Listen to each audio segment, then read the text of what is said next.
Hello listeners, আশা করি আপনারা সবাই ভালো আছেন। আজকে আমরা fiverr.com এর যে ক্যাটাগরিগুলো আছে সেই ক্যাটাগরিগুলোর সাথে আপনাদেরকে পরিচয় করিয়ে দিব এবং আপনাকে আজকে মানে এই লেসনের পর আপনাকে সিদ্ধান্ত নিতে হবে যে আপনি আসলে কোন ক্যাটাগরি দিয়ে আপনি এই fiverr.com এ আপনি সেল করতে চাচ্ছেন।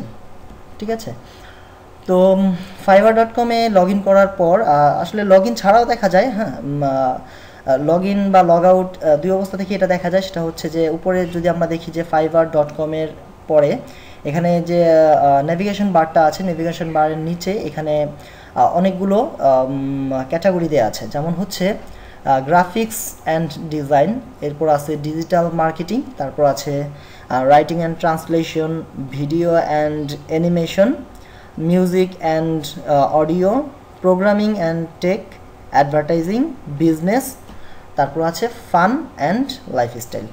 এই সবগুলো হচ্ছে fiverr.com এর ক্যাটাগরি। এখন প্রত্যেকটা ক্যাটাগরিতেই কিন্তু আলাদা আলাদা আবার সাব ক্যাটাগরি আছে। যেমন গ্রাফিক্স ডিজাইনে যদি আমরা মাউসটা রাখি তাহলে আপনারা দেখবেন যে এখানে অনেকগুলো সাব ক্যাটাগরি আছে। যে গ্রাফিক্স ডিজাইনে আছে logo design, business card and stationery, illustration, cartoon, ঠিক আছে, ফ্লায়ার, পোস্টার, বুক কাভার, মানে গ্রাফিক্স রিলেটেড যাবতীয় যা কিছু আছে, হ্যাঁ, এই সব কিছু আছে হচ্ছে এই গ্রাফিক্স অ্যান্ড ডিজাইনের ক্যাটাগরিতে। তারপর যেমন আছে ডিজিটাল মার্কেটিং, এখানে আছে সোশ্যাল মার্কেটিং, যারা এসইও করতে পারেন তাদের জন্য SEO, web traffic, content marketing, social video marketing, ঠিক আছে, এরকম আরও অনেকগুলো সাব ক্যাটাগরি। এরপর আছে রাইটিং অ্যান্ড ট্রান্সলেশনে আছে রিজম অ্যান্ড কভার লেটার, তারপর আছে translation, creative writing, etcetera etcetera, আরও অনেক কিছু আছে, আর্টিকেল অ্যান্ড ব্লগ পোস্ট, হ্যাঁ, যারা ব্লগে লেখালেখি করতে পারেন তারা এখান থেকে সেল করতে পারেন। এরকম আরও অনেকগুলো সাব ক্যাটাগরি আছে। এছাড়া আছে ভিডিও অ্যান্ড অ্যানিমেশনে, ভিডিও অ্যান্ড অ্যানিমেশনে যেমন আছে intros and animated, lyrics and music video, হ্যাঁ, প্রমোশনাল অ্যান্ড ব্র্যান্ড ভিডিওস, হ্যাঁ, এছাড়াও আরও মানে অনেক কিছু, ঠিক আছে। যারা দেখা গেছে অনেকে ওই যে কোনো ইন্ট্রো লোগো তৈরি করতে পারে আফটার এফেক্টের কাজ দিয়ে বা ম্যাজিক্স মুভি, এই ধরনের অনেক সফটওয়্যারের যারা কাজ জানে, হ্যাঁ, ভিডিও এডিটিং, হ্যাঁ, এই জাতীয় কাজগুলোও কিন্তু এখানে আপনারা সেল করতে পারেন। এছাড়া অ্যানিমেশন তৈরি করা, ক্যারেক্টার মডেলিং তৈরি করা, এগুলো আপনারা করতে পারেন এই ভিডিও অ্যান্ড অ্যানিমেশনের ক্যাটাগরি থেকে। এরপর আছে মিউজিক অ্যান্ড অডিও, এখানে আছে যেমন voice over, mixing and mastering, producer, হ্যাঁ, তারপর jungle and drops, sound effect, মানে এই সংক্রান্ত, অডিও সংক্রান্ত, মিউজিক সংক্রান্ত যাবতীয় সব কিছু এখানে সাব ক্যাটাগরিতে দেওয়া আছে। আর প্রোগ্রামিং অ্যান্ড টেকে আছে ওয়ার্ড পেজ, তারপর আছে ওয়েবসাইট বিল্ডার্স, ওয়েব প্রোগ্রামিং, যারা ওয়েব ডেভেলপার তাদের জন্য, হ্যাঁ, এছাড়াও ডাটাবেজ, কনভার্ট ফাইল, এরকম আরও অন্যান্য সাব ক্যাটাগরিগুলো আপনারা পাবেন হচ্ছে এই প্রোগ্রাম অ্যান্ড টেকে।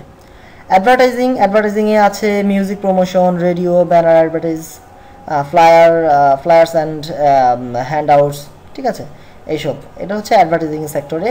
বিজনেসে আছে আপনার virtual assistant, market research, business plans, financial consultant, হ্যাঁ, অ্যাটসেট্রা, আরও বিজনেস টিপস, এই জাতীয় জিনিস আছে এখানে।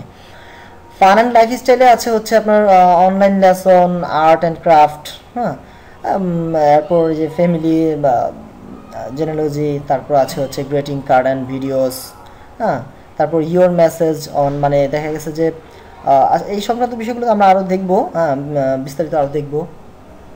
এখন এগুলো হচ্ছে আমাদের গেল হচ্ছে ক্যাটাগরি, এবং ক্যাটাগরির সাথে হচ্ছে সাব ক্যাটাগরি, ঠিক আছে। এখন প্রত্যেকটা সাব ক্যাটাগরিতেই আবার কিছু বিষয় আছে, যেমন আমরা একটা দিয়ে একটু দেখি, যেমন হচ্ছে গ্রাফিক্স অ্যান্ড ডিজাইনে যদি আমরা ক্যাটাগরিতে যাই, এখানে একটা সাব ক্যাটাগরি হচ্ছে লোগো ডিজাইন।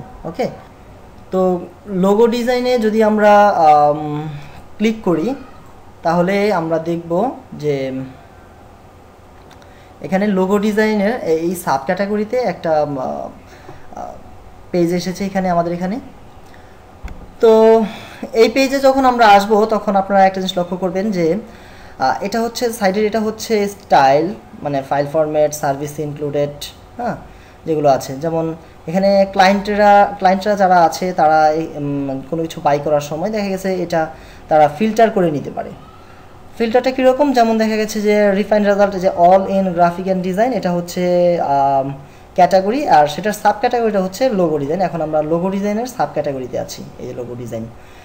এখন যদি ক্লায়েন্টের প্রয়োজন হয় যে আপ টু 24 আওয়ার্স, যে 24 আওয়ার্সের মধ্যে এমন কোনো সেলার অফার করেছে তাদের সার্ভিসটা যে 24 আওয়ার্সের মধ্যে তারা তাদের যে কাজটা আছে এটা ডেলিভারি দিবে, অর্থাৎ 24 আওয়ার্সের মধ্যে প্রজেক্ট কমপ্লিট করবে, এমন সেলারদেরকে ফিল্টার করে এখানে ক্লিক করার সাথে সাথেই এমন সেলাররা এখানে চলে আসবে।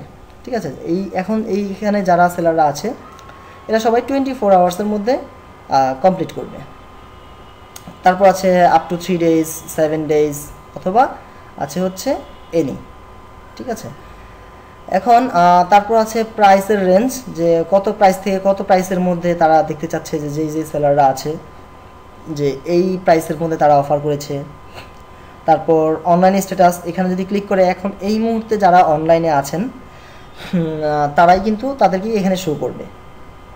ঠিক আছে, তো আমরা কিন্তু এখানে বুঝতে পারছি যে অনলাইন স্ট্যাটাসটা আসলে কতটুকু গুরুত্বপূর্ণ, যে অনেক সময় ক্লায়েন্ট এই অনলাইন স্ট্যাটাস দেখে অনেককে কাজ দেয় বা তাদের সাথে যোগাযোগ করে। তো এর আগের ভিডিওতে আমরা যেমনটা দেখেছিলাম যে আমরা এই নিচে থেকে এখান থেকে আমাদের ফাইবারের যে অ্যাপস আছে সেই অ্যাপসটা আমরা ডাউনলোড করে নিতে পারি। এটা হচ্ছে অ্যান্ড্রয়েডের জন্য আর এটা হচ্ছে আইফোনের জন্য। ঠিক আছে, তো এটাতে যদি আমরা সবসময় ফাইবারটাকে লগ ইন অবস্থায় রাখি তাহলে আমরা দেখা গেছে যে যদি কম্পিউটারের সামনে না থাকি, যদি অন্য কোথাও থাকি, তাহলে আমাদের জন্য এটা সুবিধা হয়। তো যাই হোক, এটা আমরা আমাদের আগের ভিডিওতে আলোচনা করেছিলাম। এরপর হচ্ছে স্টাইল, তারপর ফাইল ফরম্যাট, এইভাবে ফিল্টার করে ক্লায়েন্ট এখান থেকে তাদের সেলারদেরকে চুজ করে বা করতে পারে। এছাড়াও যা আছে, যদি আমরা গ্রাফিক্স থেকে সরাসরি লোগো ডিজাইনে আবার আরেকবার আসি, তাহলে এখানে লক্ষ্য করবেন যে ডান দিকে এই মুহূর্তে যেটা আছে শর্ট বাই, এটা হচ্ছে রিকমান্ডেড, অর্থাৎ যাদেরকে এখানে যারা আছে রিকমান্ডেড পেজে যারা এখন আছে এরা কিন্তু কেউই এখানে স্থায়ী না। যেমন এই মুহূর্তে আমরা যেমন এই সেলারটাকে এখানে দেখছি যার নাম হচ্ছে অ্যামিল্যাঙ্ক 123, হয়তোবা আগামীকালকে এই সেলারটা এখানে নাও থাকতে পারে এই রিকমান্ডেড পেজে। ঠিক আছে, এই রিকমান্ডেড পেজে অলওয়েজ চেঞ্জ হতে থাকে। ঠিক আছে, এখানে অনেককেই মানে যাদের ফাইবার যে এডিটর টিম আছে তারা যাদেরকে ভালো বুঝে যে তাদেরকে এখানে দিলে তারা ভালো সেল করতে পারবে বা কাজের যে প্রেশারটা আছে এই লোড তারা সামলাতে পারবে, তো এই ধরনের প্রোফাইলগুলোকে তারা পিক করে তাদের সিস্টেম থেকে এখানে তারা প্লেস করে দেয় এই রিকমান্ডেড পেজে। ঠিক আছে, তো রিকমান্ডেড পেজ হচ্ছে এটা। আর এখানে আমরা যদি ক্লিক করি এই ড্রপ ডাউন মেনুতে, এখানে আপনারা দেখবেন যে নিউয়েস্ট অ্যারাইভেল নামে আরেকটা অপশন আছে। তো এটা দেওয়ার সাথে সাথে এখানে আপনারা যেগুলো দেখবেন, দেখেন এখানে কিন্তু কারো কোনো রেটিং নেই। ঠিক আছে, অর্থাৎ এরা সবাই নিউ অ্যারাইভেল, এখানে সবাই দেখেন লেখা আছে নাও অ্যারাইভেল, নিউ অ্যারাইভেল। ঠিক আছে, এখানে সবাই নিউ, এখানে সবাই নিউ। ঠিক আছে, তো যখনই আপনি আপনার নিজের জন্য কখনো কোনো গিগ ক্রিয়েট করবেন, তখন কিন্তু দেখবেন যে আপনার ওই ক্যাটাগরিতে এসে এই নিউয়েস্ট অ্যারাইভেলসে হয়তো বা সাথে সাথেও আসতে পারে বা 1-2 ঘন্টা 3 ঘন্টা পরেও আসতে পারে। ঠিক আছে, এই নিউ অ্যারাইভেলে আপনার গিগটা কিন্তু দেখা যাবে। ঠিক আছে, এখানে হচ্ছে যারা নিউ। আর এরপর যদি আমরা ড্রপডাউন মেনুতে যাই এবং যেটা মোস্ট ইম্পর্টেন্ট একটা পেজ যেটা হচ্ছে অ্যাভারেজ কাস্টম রিভিউ, যদি আমরা এখানে ক্লিক করি তাহলে এখানে আমরা যাদেরকে দেখছি এরা সবাই হাই রেটিং প্রোফাইলের সেলার। যেমন হচ্ছে এখন প্রথমে যে আছে এটা হচ্ছে যেমন অ্যান্টো ক্লেভেলা 97, প্রায় এই পর্যন্ত 37,000-এর উপর সে রিভিউ কাস্ট করতে পেরেছে। যেমন আমরা যদি এখানে ক্লিক করি এর প্রোফাইলের উপর, তাহলে আমরা যদি এখানে যাই তাহলে আমরা দেখব যে এই সেলার এই পর্যন্ত এই গিগের মাধ্যমে কতগুলো সেল করেছে, মানে কতগুলো রিভিউ তার সে কাস্ট করতে পেরেছে। ওকে, তাছাড়াও এখানে আরও অনেক সেলার আছে, যেমন এটা হচ্ছে গিগ ব্লাস্ট, বস ডিজাইনার্স, এইডস, এছাড়াও আরও অন্যান্য অনেক অনেক সেলার এখানে আছে। তো স্টেপ বাই স্টেপ এখানে পেজগুলো আছে। ঠিক আছে, যেমন এখানে নামার পর 1 নাম্বার পেজ, 2 নং page, 3 number page, 4 number page, ঠিক আছে, রেটিংয়ের পেজ আছে, এরকম অনেকগুলো পেজ আছে। তো এটা হচ্ছে আমাদের ক্যাটাগরি। আর সাব ক্যাটাগরির যে সেলাররা আছে সেটা আমরা এখান থেকে পেজ থেকে দেখলাম। এভাবে প্রত্যেকটা ক্যাটাগরিতেই, যেমন গ্রাফিক্স লোগো ডিজাইন আমরা দেখলাম, এমনটা গ্রাফিক্সে business card design, illustration, cartoon and characters, flyer and posters, এরকম প্রত্যেকটা ক্যাটাগরিতে তাদের সাব ক্যাটাগরিতে গিয়ে এভাবে রিকমেন্ডেড পেজ আছে, অ্যাভারেজ কাস্টম রিভিউ আছে, এবং নিউয়েস্ট রিভিউ যারা আছে, মানে নতুন গিগ মাত্র তৈরি করেছে, তাদের প্রোফাইলগুলো দেখা যায়। এখন আমাদের পরবর্তী ভিডিওতে আমরা দেখব যে কিভাবে আপনি একটা নতুন একটা গিগ তৈরি করতে পারেন, এবং তার আগেই কিন্তু আপনাকে সিদ্ধান্ত নিতে হবে যে আপনি কোন ক্যাটাগরি দিয়ে আপনি এই ফাইবারে আপনার প্রোফাইলটা, মানে আপনার গিগটা আপনি তৈরি করতে চাচ্ছেন।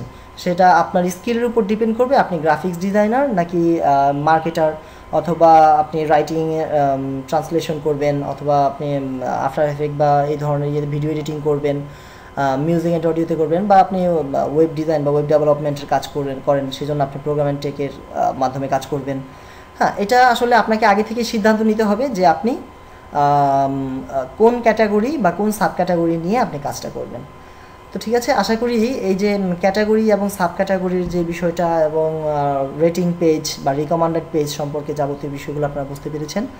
তো আমরা আমাদের পরবর্তী ভিডিওতে দেখব যে কিভাবে একটা নতুন গিগ আপনি তৈরি করতে পারেন। ওকে, ধন্যবাদ।